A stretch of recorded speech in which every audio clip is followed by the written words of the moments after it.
मेरे सभी दोस्तों को प्यार भरा नमस्कार। आज अपनी बिजी लाइफ से कुछ घंटे निकाल कर निकल चुके हैं हम एक खतरनाक एडवेंचर पर। तो हम भी अपने वाहन की स्पीड को 80 से ऊपर रखकर राइडिंग का भरपूर मजा ले रहे हैं। ये हमारे बड़े मित्र है जो कुआरी कौनों को देखते ना मोबाइल नंबर देने लगते हैं। मना करने पर हम अंदर चले आए और एडवेंचर की शुरुआत छाते जैसे दिखने वाले पेड़ों से करते हैं। तभी हमारी नजर तो हमारे परदादा के जमाने के श्यामपट पर पड़ी, जो आज भी मेरे दांत जैसे चमक रही थी। वीडियो रोककर आप इसे जब तक चाहें तब तक पढ़ सकते हैं। आगे बढ़ने के लिए केवल एक ही रास्ता था, इस पर चलकर ऐसा लगा जैसे इस रास्ते का निर्माण मोहनजोदड़ो के कारीगरों ने किया हो। बिल्कुल राजाओं जैसी फीलिंग आ रही थी। तभी राजा का बड़ा सा घंटा भी दिखाई दिया। लोगों ने बताया कि रानी से परेशान होकर राजा इस पर अपना सिर पटका करता था। इस घंटे पर पुराने राजाओं की आत्माओं को जगाने के मंत्र थे, जिसे मैं चाहकर भी पढ़ नहीं पाया।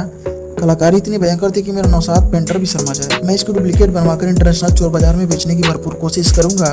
इसलिए मैं नौसाद भाई के लिए इसकी 360 वीडियो बनाने लगा। काम को अंजाम देने के बाद अब हमें दिखा महापरिनिर्वाण जाने का रास्ता, जहाँ पर अवशेषों पर चढ़ना और बैठना सख्त मना था। देखने में ये अवशेष हमारे यहाँ के पुरानी चिमनी के गोदाम लग रहे थे। ज्यादा करीब से देखने के लिए हम इसके ऊपर चढ़ गए। फिर लगा यह मोहनजोदड़ो की पुरानी नगर तो नहीं, जिस जमीन को खोद कर निकाला गया है। उनके कारनामों को मैंने अपने हाथों से जांचने की कोशिश की। नौसाद भाई के लिए एक सैंपल भी लेने का प्रयास किया, लेकिन हॉर्लिक्स और कॉम्प्लान की शक्ति गाय के दूध के आगे टिक नहीं पाई। तौबा तौबा तौबा, थारा मूड खराब कर दिया। फिर मेरा एक पाखंडी दोस्त तलवार जितनी बड़ी अगरबत्ती लेकर भगवान को खुश करके जिया पाने की नाकाम कोशिश करने लगा। यहाँ से इस मंदिर की खूबसूरत नज़ारे देखने में बड़ा मजा आया। आगे बढ़ने पर हमें चाइनीज भाषा में हिंदी चीनी भाई भाई लिखा था, जहाँ बगल में इंग्लिश चाचा शांति से गोते लगा के बैठे हुए थे। फिर वहाँ की फिसलन बड़ी सीढ़ियों से चढ़कर हम सबसे ऊपर आ गए। दूर दूर तक सिर्फ सफेद भूत दिखाई दे रहे थे। मौत को छू के टक से वापस आ सकता हूँ। डर के मारे मेरे मित्र मंदिर में चले गए। यहीं बगल में रोमियो ने जूली की सफेद लेली डस्टबिन में डाल दिए थे। फिर क्या, मैं भी भूतों से मिलने उनके करीब जाने लगा। जूम करने पर पता चला कि यहाँ तो सब बहुत भिक्षु थे। ऊपर से देखने पर ऐसा लग रहा था जैसे यह पूरी सल्तनत मेरी। आहा, ये नवाबों वाली फीलिंग्स।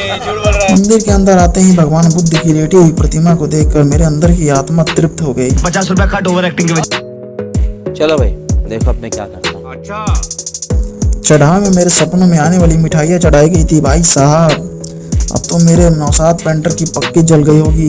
ये मूर्तिकारी देखकर तो मेरे नौसाद भाई पूरी रात रोएंगे। कमरे के अंदर तो शांति इतनी ज्यादा थी कि मैं खड़े खड़े सोने लगा। इतनी खूबसूरत बनावट देखकर मेरा मुंह खुला का खुला रह गया।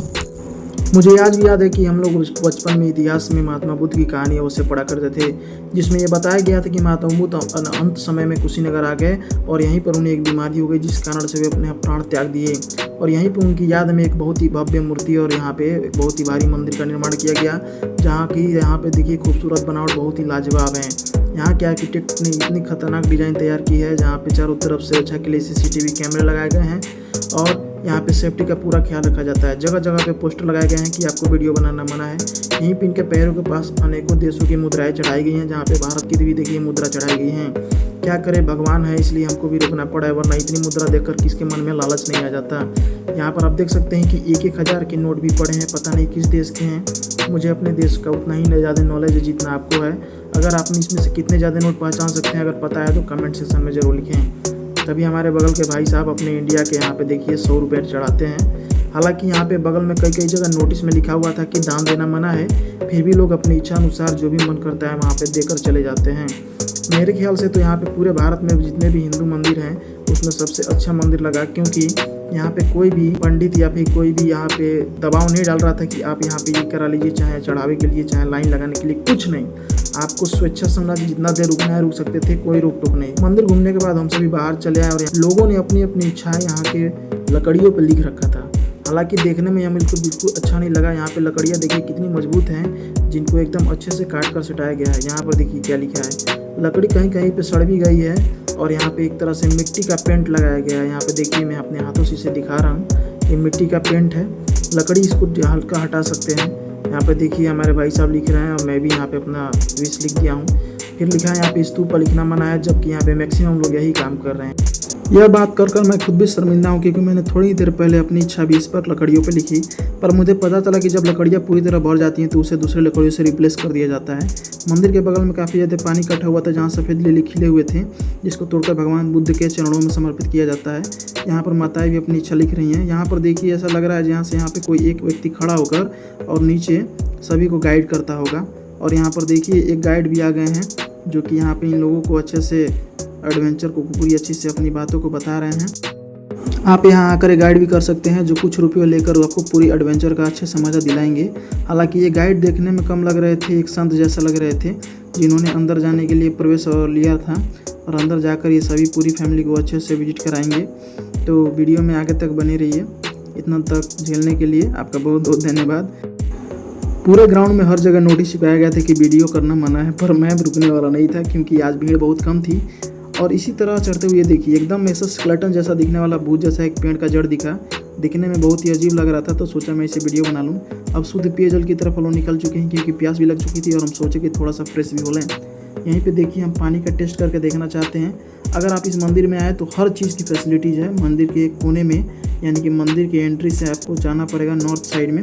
और नॉर्थ में देखिए यहाँ पे कितनी अच्छी वॉशरूम है, अच्छे से क्लीनिंग की गई है। और हमारे बड़े साहब देखिए अच्छे से यहाँ पे फ्रेश होके और बालों को अपने कैसे कर रहे हैं। फिर हम बाहर निकलते हैं और बाहर निकलकर यहाँ पे देखते हैं तो इस साइड से भी मंदिर का व्यू बहुत ही अच्छा था। यहीं पे बगल में एक बगीचा था, बगीचा में जाने के लिए एक रास्ता था, उसमें अलग अलग तरह के पेड़ लगाए गए थे जिन्हें हम करीब से देखने के लिए चले आए। ये एक प्रकार का बांस है जो हमारे यहाँ बहुत ही लंबा होता है, लेकिन ये देखिए बांस की एक छोटी सी प्रजाति है जो बहुत ही छोटी है। क्या आपने इससे पहले ऐसा बांस देखा था? कमेंट सेक्शन में जरूर। तभी हमें एक अजीब फल दिखा। इस फल को तोड़कर हमारे मित्र जो है दिखाना चाहते हैं, जो फल सूखने के बाद अजीब हो जाता है। देखिए एकदम फूल जैसा खिल गया है। और ये देखिए तभी हमारे कुछ चाहने वाले यहाँ पे आ जाते हैं जिन्होंने हमारे चैनल को पहले से सब्सक्राइब कर रखा था। तो ऐसे हमारे दोस्त लोग मिलते रहते हैं जिससे हमको मोटिवेशन मिलता है। आपसे भी रिक्वेस्ट है कि अगर आप तक चैनल को सब्सक्राइब नहीं किए हैं तो कृपया करके चैनल सब्सक्राइब कर लें और अपना सपोर्ट बनाए रखें। अब हम निकल चुके हैं दूसरे की तरफ। सेफ्टी के लिए चारों तरफ रस्सियाँ बनाई गई थी, यहाँ से व्यू बहुत ही बढ़िया दिख रहा था। तभी यहाँ पर एक यूपी के भैया मिल गए जिन्होंने घास काटने का जिम्मा ले रखा है। घास को इतनी अच्छे तरीके से कटिंग करते हैं, इनको इतना एक्सपर्ट है कि दौड़ते हुए भी वो देखिए कितने अच्छे से किनारे से कटिंग करते हैं। भैया से पूछने पर बता रहे थे कि मेरी सैलरी उतनी ज़्यादा नहीं है, पर मुझे यहाँ काम करना बड़ा अच्छा लगता है। यहाँ तक रुक गए हैं तो वीडियो लाइक करके चैनल सब्सक्राइब कर दिए और कमेंट सेक्शन में अपनी राय जरूर दीजिए। वीडियो बहुत लंबी हो गई है, तो मिलते हैं इसके नेक्स्ट पार्ट में। तब तक के लिए बाय।